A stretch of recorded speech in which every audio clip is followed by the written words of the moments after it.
রমজান মাস আসার পরে সবচেয়ে গুরুত্বপূর্ণ একটি আমল হলো তারাবিহের নামাজ। এই তারাবিহের নামাজ নিয়ে অসংখ্য অগণিত ইখতিলাফ মতবাদ দেখা যায়। কেউ বলেন ৮ রাকাত, কেউ বলেন ২০ রাকাত। আমরা বেশি করব নাকি কম করব? বেশি করব, কারণ নেক আমল যত বেশি করা যায় তত বেশি সওয়াব পাওয়া যায়। তাহলে আমরা কম কেন করব? এজন্য আমরা বেশি করব ইনশাআল্লাহ।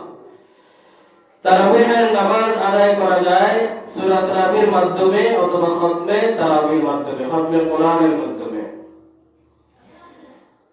যদি খতমে কোরআনের মাধ্যমে পবিত্র কোরআনুল কারীমকে খতম করা হয় তাহলে এর সওয়াব বেশি না কম? বেশি। কারণ নামাজের মাধ্যমে আমার পবিত্র কোরআনুল কারীম এক খতম সূরা হয়ে গেল।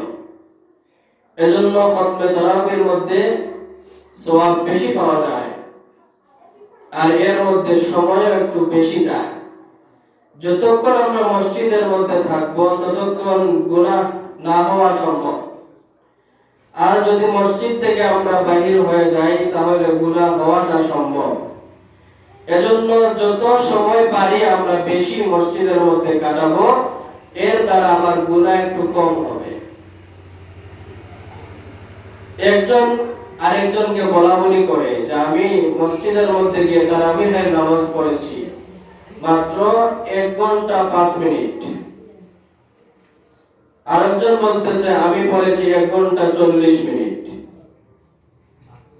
যে 1 ঘন্টা 5 মিনিটে তারাবিহের নামাজ পড়লো সে অত্যন্ত গর্বের সাথে বলতেছে যে আমি সবার আগে মসজিদ থেকে এসেছি, আমার সাথে তুমি পারো নাই।